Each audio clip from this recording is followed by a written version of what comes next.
Hey dudes, welcome back to the channel. Today in this tutorial video, I'm going to take you through the texturing process to create these two procedural scratched metal textures in Blender. The first texture will be a highly scratched metal material using multiple wave textures and bump nodes. The second texture will be a scratched metal with a swirl-like quality to the scratches using layered wave and Voronoi textures to give the material a more unique look. Before we jump in, hit the like and subscribe button. It really helps the channel out. Okay, before we get texturing, make sure you go into the render properties right here and change the render engine from Eevee to Cycles. Also make sure that the device setting right here is changed from CPU to GPU compute. Let's go down here to the max samples and change it from 1024 to 5. That way we can check our work in the rendered view really fast. Let's also enable denoise and delete this default cube. We'll add a UV sphere really quick, and we'll just pop into the object tab right here and shade smooth. And with all of that done, we are ready to start texturing.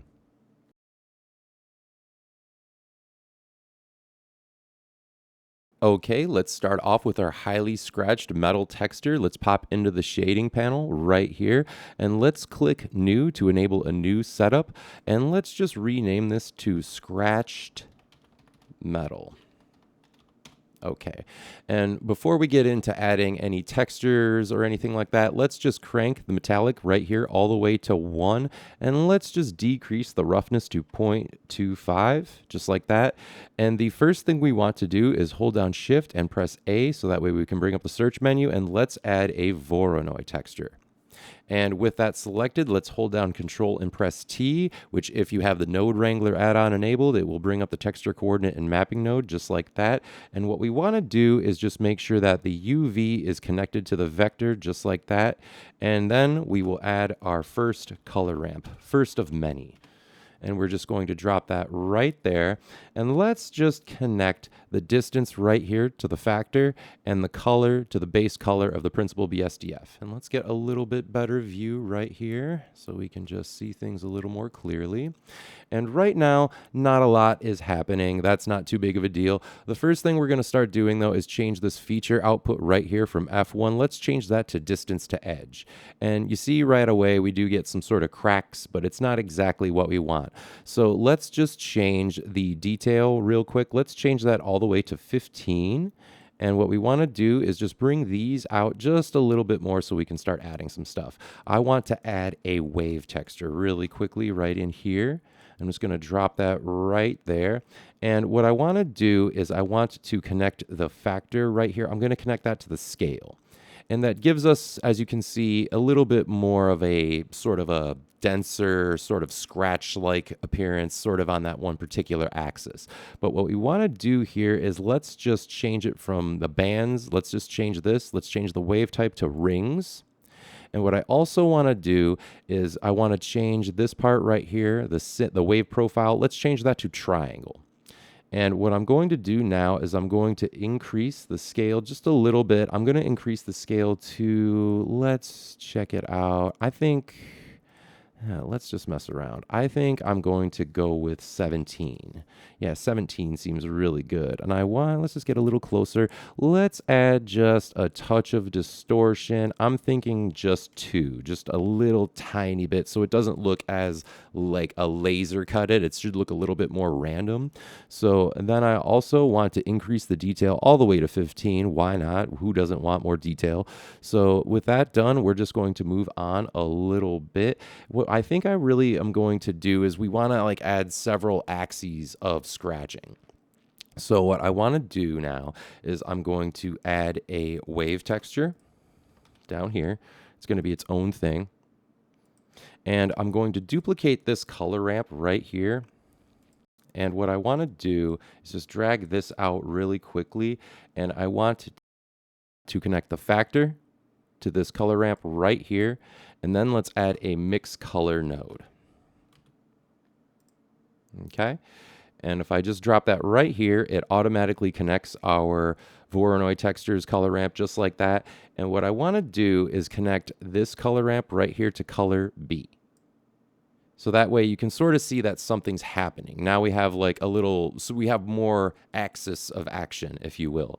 So what I want to do is I'm just going to scroll down here and I'm going to add a noise texture.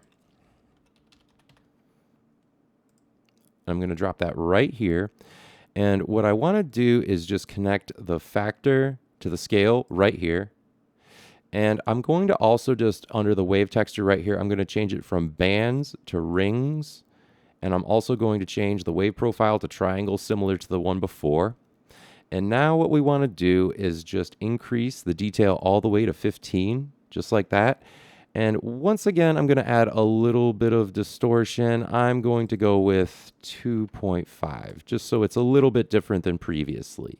And then what I think I'm going to do is just come over here and let's just alter this scale on the noise texture just a little bit. Let's increase that so it just has a little bit more, just a little bit more personality, if you will. I'm thinking, yeah, let's go with about 13. Yeah, 13 looks good. Let's increase the detail all the way to the maximum. And then we're just going to leave all of these other settings alone. But let's take this little white slider right here. Let's just drag this way out, way over here. Yeah, that's working good. That's working decently right now. Yeah, we'll just leave that right about here for right now. All right, so what I'm going to do now is add some bump nodes. Now, what I'm going to do is just drag these over here really, really quick. And I'm going to just add our first bump node right down here. And with this bump node right here, I'm going to take the data from this color node right here, and I'm just going to drop it right into the height and plug that into the normal. And what we want to do is just increase the distance to 0.025. And you can see that it sort of brings out what was happening with our wave and our Voronoi texture in the beginning, because it was starting to lose a little bit of that detail, and you're kind of wondering as you work, you're like, where's that going? But it's right there still. You just have to add the bump node to really just give it that extra look to it. So what we want to do now is we're just going to add a few more textures to give it a little bit more personality, as if it didn't have enough. So what I'm going to do now is I'm going to just bring these into a little bit more of an organized state over here. And what I want to do is add, and I'm actually going to bring this up real quick, and I'm sorry, but I'm going to add a noise texture, just like that. I'm going to drop that right here, and I am also going to duplicate this color ramp, and I'm going to bring it over here, so that way we can just utilize that without having to add one. And I'm also going to shift into rendered view mode so I can just see things as I work a little bit more clearly. I like working in rendered view mode. So what we're going to do now is we are going to drag these off over here, and we are going to duplicate this node right here, and we're going to drop it, and we're going to just connect this noise texture to the factor down here and connect the color from the color ramp to color B, just like that. And then what I'm going to do is just come over here and add a wave texture. And I'm going to connect the factor to the scale right here. And what I want to do is I'm just going to just make a few changes to this color ramp because I duplicated it. I'm going to bring this white slider right over to the far right, and I'm going to drag this black slider a little bit more in this region to where it's just before the R. And I'm going to also increase this detail to exactly 4. I'm not going to bring it up to 15 like a lot of the other ones, but I'm going to come over here now, and I'm going to now increase this scale to about 15. Yeah, let's increase that to 15. And let's also change this axis right here. Let's change that to diagonal, and also this wave profile to triangle. And then once again, I'm going to just give it a little bit of distortion, something different. Let's give it a distortion level of 3 and a detail level of 15. And what we want to do is just come over here now. And everything is starting to look pretty decent, but we still need more bump nodes to make everything really work out in the full sense of what it's supposed to be. So what I'm going to do is I'm going to duplicate this bump node right here. I'm just going to drop that right there. And I'm going to connect the data from this color ramp. I'm going to connect that into the second bump node right here. And I'm going to keep the distance at the same throughout in all of my bump nodes. And then I'm just going to pop over here and add another bump node, drop it right there. And I'm going to take this color data right here and I'm going to plug it into the height. And as you can see, it really just brings out a lot of scratch-like material just right away. But we're not done just yet. We have just a little bit more to go. So what I want to do now is I'm just going to just come up here where I have this first mix color node right here. I'm going to add a noise texture. I'm going to drop that right up here. And now I want to add a color ramp.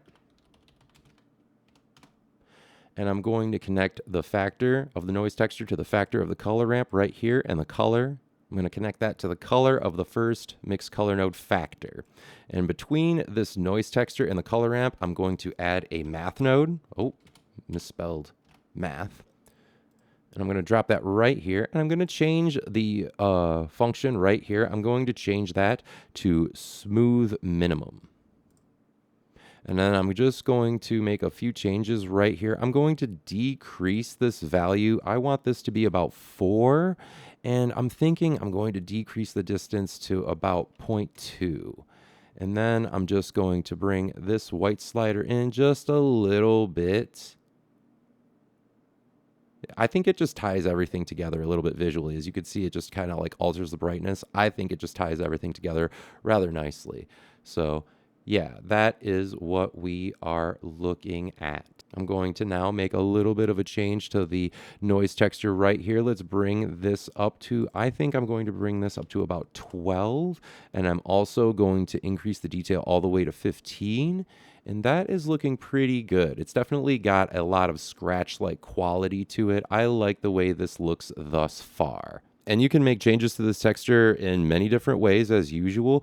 You could come down here and start messing with the color ramps just like however you please. Like for example, you mess with this white slider and it really just gives it a little bit more of a pitted look.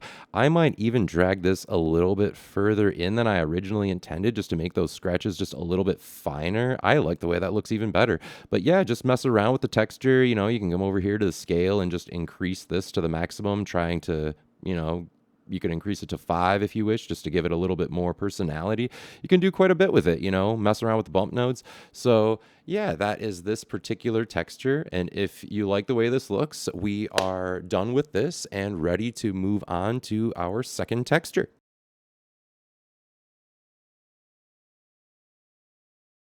Okay, we are ready to start texturing our second texture, which is the swirled scratch metal texture. So let's start off with adding a UV sphere really quick into our scene.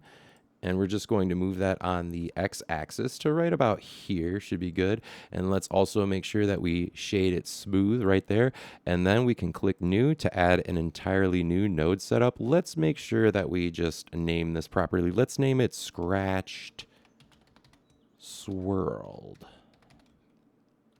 Metal. Best name ever. So let's just crank the metallic all the way to 1 and let's decrease the roughness to 0.25 like we did before. And what I want to do to start this up is I'm going to add a Voronoi texture. I'm going to drop that right there.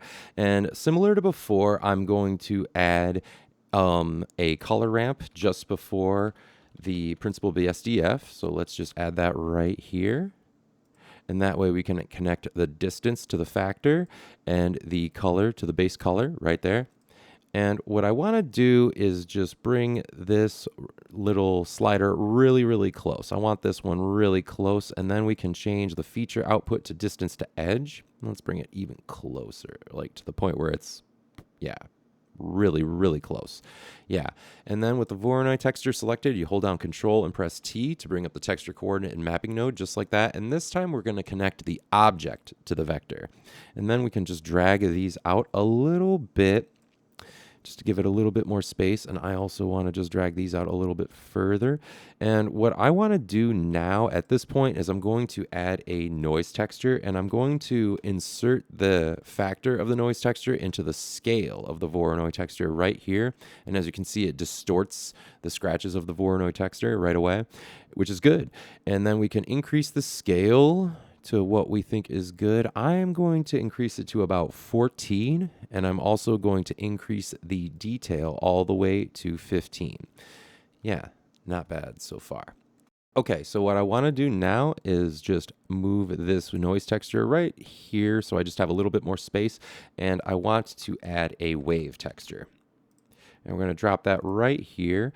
And what I'm going to do now is I'm going to just plug the wave texture really quickly. I'm going to plug the factor into the detail, and then I'm also going to plug it into the randomness. And as you can see, it just immediately kind of alters that noise texture. It just creates this chaotic scratch-like effect, but we're not done just yet. So what we want to do is just come down here and let's change this right here, the wave type. Let's change that to rings, and let's also change the wave profile to triangle.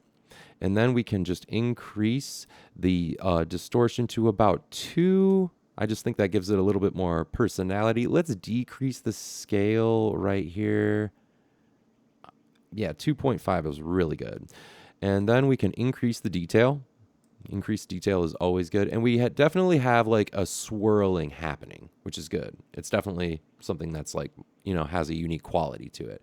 So let's just come over here so we can see it a little bit better. Okay, now what we want to do is we're going to now just bring this color ramp a little bit closer and drag these out. Let's add another wave texture. And what we're going to do now is just add a color ramp. And what we're going to do now is add a mix color node because we're about to join these together and we want to see everything as we work. So now what we can do is connect the factor of this wave texture right here. We can connect that to the color ramp and then the color to color B. And then we can just scroll down here a little bit more clearly, get it a little bit better.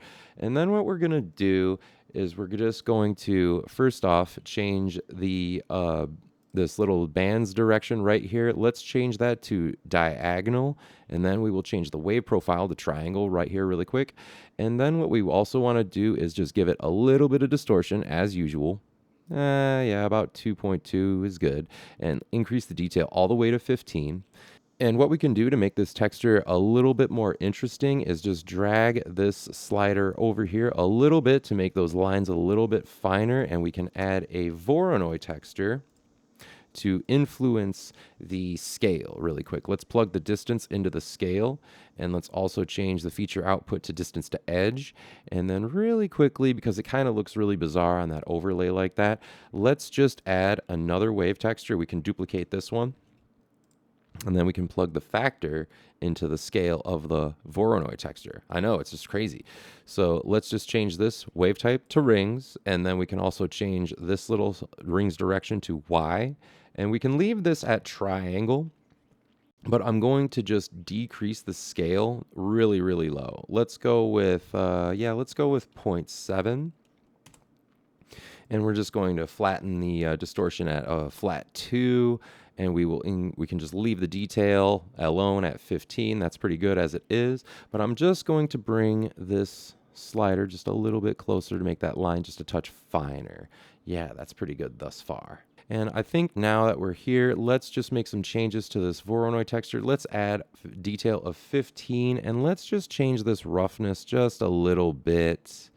By bringing it up, it just brings out a little bit more of that quality. Let's make this a flat 7 or 0.75. Yeah, that's pretty good. All right, and then we can just move back here so we can just get a better view of everything, and we can start adding some bump nodes to give everything a little bit more of that surface personality. So let's just hold down Shift and press A and add a bump node, and we can drop that right here. And let's just connect the color ramp up top right here to the height, and then we can connect the normal to the normal. And I want to increase the distance right here. Let's just change that to 0.02. Yeah, and it really just makes things look, it just brings out that detail immediately. And then we're just going to move it right here and duplicate this bump node. And I'm going to just put the color data from this one into the height. And right away, you can see it just has that swirling, scratched metal texture look to it. Let's just rotate that a little bit so we can see it in the light a little bit better. Yeah, very swirly scratched. All right, cool. So, yeah, if you like the way that texture looks specifically in terms of that quality, you are done. And as usual, you can definitely make changes to it. I mean, you could definitely just come over here to the color ramp and, mess around with that slider and just buff out some of those particular scratches right there. But, it really looks nice right there as it is. So, definitely mess around as you see fit. You can mess around with the scale right here, can just, really crank that up to make those details on that particular coordinate, just a lot more, could just make those particular details a lot more fine. It's just up to you. So adapt this to your project as you see fit. I think what I'm going to do really quick is let's just add a plane right here, and let's scale it up pretty big, and let's just bring it down low so we can see everything a little bit better. And let's just assign this plane the scratched metal texture right here, and let's just click the double page icon so it's its own texture and independent. We'll pop back into the layout panel and just hit O. Let's make our plane just a little bit bigger so it encompasses the camera view. And let's just move these a little bit on the x-axis and see how everything looks. Yeah, cool. Let's just go right back into the shading right here, and let's increase the scale right here to about 7. Yeah, that looks a little bit more scratched. And we can now add a few more lights. Let's just duplicate the native light in Blender. Let's move that on the x-axis really quick. And we can select both lights and duplicate them and rotate them on the z-axis, so we now have everything a little bit more evenly lit. I'm even going to move both of these lights a little bit on the y-axis, so now things are definitely a bit more bright. And I'm also now going to increase the max sample so we can see things a little bit clearly. Let's increase that to about 500. Yeah. That definitely looks like scratched metal to me. So yeah, I hope you guys had some fun during this video. I hope you learned something new, a few new techniques. You definitely learned how to make some scratched metal in a few different ways. So if you enjoyed yourselves, hit the like and subscribe button. Like I said, it really helps the channel out, helps me keep the videos flowing. And check out some of my other videos on my channel. If you're into texturing, I definitely have a few more of those. So yeah, hope to see you next time around. Take it easy out there and have a good day and create something awesome out there, dudes.